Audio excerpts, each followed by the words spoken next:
Lord Rick of the Paranormal Ghost Society. We are leaving the Gold Butte region. Actually, not the region. It's split up into 5 sectors, but as you can see during the day, this is what it looks like. It's very vast, and we're about 4 miles outside of it as we're heading back. Not a lot left in Gold Butte.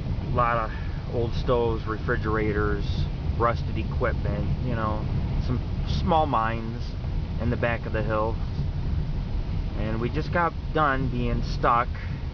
Car got stuck up on a rock, and basically the tires were just free spinning. We couldn't get no grip, and we tried to move the rocks, break them up, and eventually I had pushed the car over on the jack, and all we needed was a few inches, and pulled it to our right, and we're free.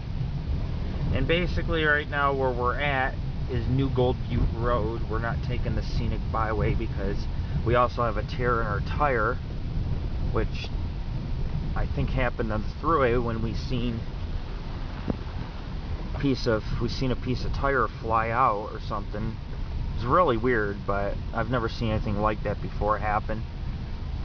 And so we got to be careful because we got a little less than that. We got about 16 miles of till pavement, and then it's just bumpy, but it's a lot better than this. At some points this smooths out and it isn't too bad, but we did visit Devil's Throat, Gold Butte Mine, the ghost town of Gold Butte.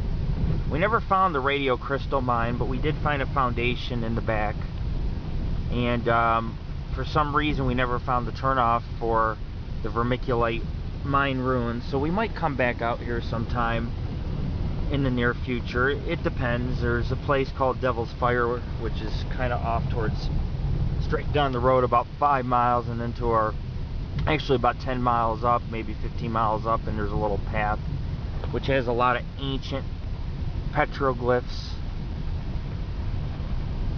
and the rocks are very red, like the color of the devil. Bright red. They look hot and fiery.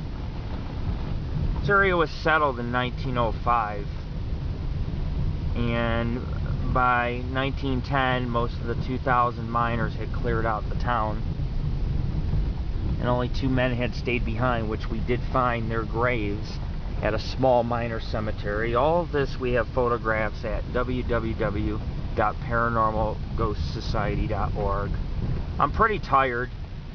I have a bunch of sticklers and thorns in my hands and in my back, so I was like, pretty much couldn't wait to just sit back and chill. Of course, the road's rather bumpy out of here. They recommend 4-wheel vehicles, but you know, you can get back here with 2-wheel if you're careful.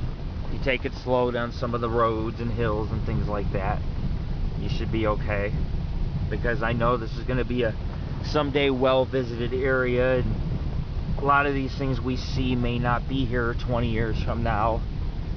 These roads will probably be concrete, which might be good in some aspects, but you know, it's just the ecosystem eventually gets ruined, and the trees get cut down, and the mines get filled in, and people clear out parts of the ghost town, and pretty soon you got nothing left out here to enjoy. There's a lot of wild cattle out here. There's a lot of little kangaroo rats, a lot of rabbits, I learned. No really coyotes, no mountain lions, nothing like that, which is kind of crazy considering the seclusion that is out here. The sun's coming up. See, it's 7:44 in the morning. We pulled an all-nighter here. We actually sat under the stars and just relaxed for a while, you know. Little UFO watching, seen a lot of shooting stars. There was really nothing too special, minus the fact that we seen this one star which was so bright it flashed multiple colors. I thought it was a UFO. I mean, it is just so bright in the sky, and it looked like it was moving. Even in my video holding the camera still, it was just constantly moving. I guess maybe because the planet moves. I think it was 23,000 miles an hour or something. Anyways, the universe is constantly moving, so are the stars and the earth. And I found that out tonight. But maybe it is something unidentified hiding amongst the star in the background. Because when the star got to the above the horizon and above the hillside, it no longer was red or green or aqua or any of those colors, all the different pulsating colors I noticed in it. It was just a plain white star, probably a white dwarf in the sky. So, you know, the stars can be deceiving. But I pretty much got us unstuck so that we could get ourselves down another long road of fun events. But that's okay. I mean, you know, we're in the Grand Canyon of southern Nevada. These things are kind of expected. I can only imagine what the miners and what the people in the ghost town had to go through back in 1908. Oh, there goes a little chipmunk there, or a rodent. Back then they had horse wagons and mules, and that was pretty rough. And this is, you know, this is the type of terrain that they lived in. I know I couldn't do it. I'd go crazy. Yeah, I need all those luxuries near me, like KFC, and, you know, it's nice to have the woods a few miles away, but it's always nice to get out in Mother Nature. And this is a place that's untouched by man right now, minus the fact that they established a town for 2 years out here. 2 years, and then that was it, you know, and then the remaining mines for those 2 years just remained abandoned. And of course, we couldn't bring you guys any nighttime footage because our cameras really don't get nighttime footage. But I wanted to at least film this so you could see how rough the terrain is. Yeah, there's a cow. Oh, he wants to run. He's scared. And he's looking. But that's a wild cattle. This is an area where the cattle roam. The aliens, they take you off to outer space. But if you look, I can... There he is. The sun's kind of bright. He's just looking at me. Oh yeah, it's a bull. Let's hope he don't charge the car. Oh, I'm zooming in. Oh, sorry. It's okay.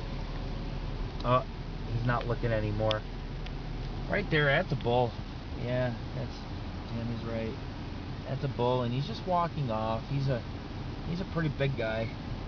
I'm sure most of these cattle in this area are pretty large.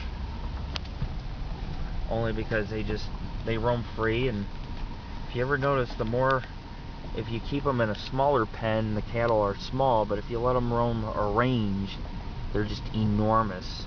Reminds me of the cattle up in California, up in the foothills. But anyways, I'm going to cut this video out.